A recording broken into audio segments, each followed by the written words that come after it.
Why do the heavy lifting all by yourself? It's time to bot. Welcome to our tutorial on testing and activating your WhatsApp bot. I'll walk you through how to test your bot and go live for the first time. A moment we at Time to Bot have worked really hard for. And we hope your new powerful assistant will significantly streamline your workflow. Before proceeding, be sure to follow our tutorials on connecting your bot to WhatsApp and setting up the conversation flow. Note that only after you've connected it to WhatsApp will you be able to activate your bot.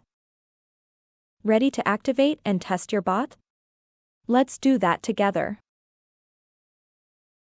If this is the first time you activate it, your bot will operate in strict testing mode, which means it'll only respond to incoming messages from your testers, ignoring all other messages. So, all we need to do is to specify who the testers are. Enter Settings.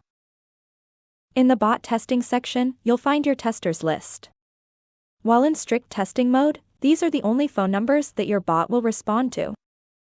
Add testers by specifying their phone numbers, and insert a comma after each one.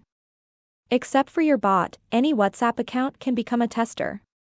As always, follow the guidelines and tips inside your dashboard to set it up right. As you might have noticed, connecting your bot to WhatsApp puts it in standby, so it won't immediately respond to incoming messages. That's to prevent your bot from interacting with visitors until you finish setting up and testing your chat flow. But it's finally time for your bot to respond to your testers. Enter the Controls section. Ensure your bot is in testing mode. And activate it. Activation might take a couple of minutes.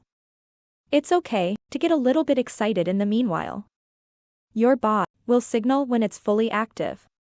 Now that your bot is active, go ahead and send it a WhatsApp message. Just keep in mind that you must send that message from a phone number which is specified in the testers list. Otherwise, your bot will ignore it.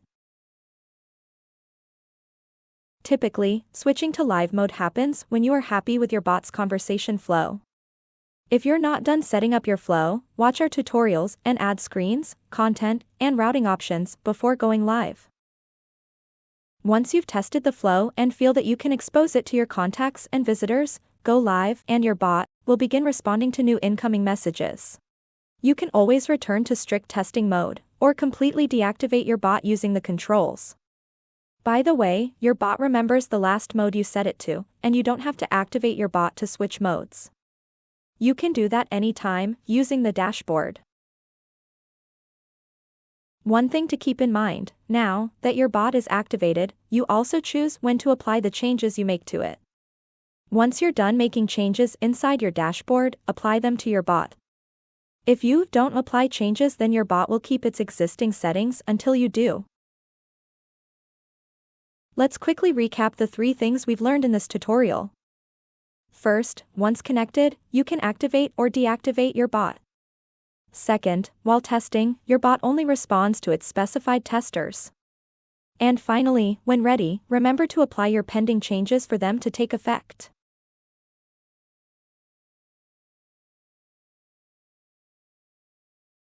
Time to celebrate.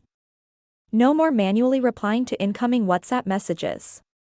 That's for those who insist on doing the heavy lifting all by themselves. You, on the other hand, have decided that it's time to bot.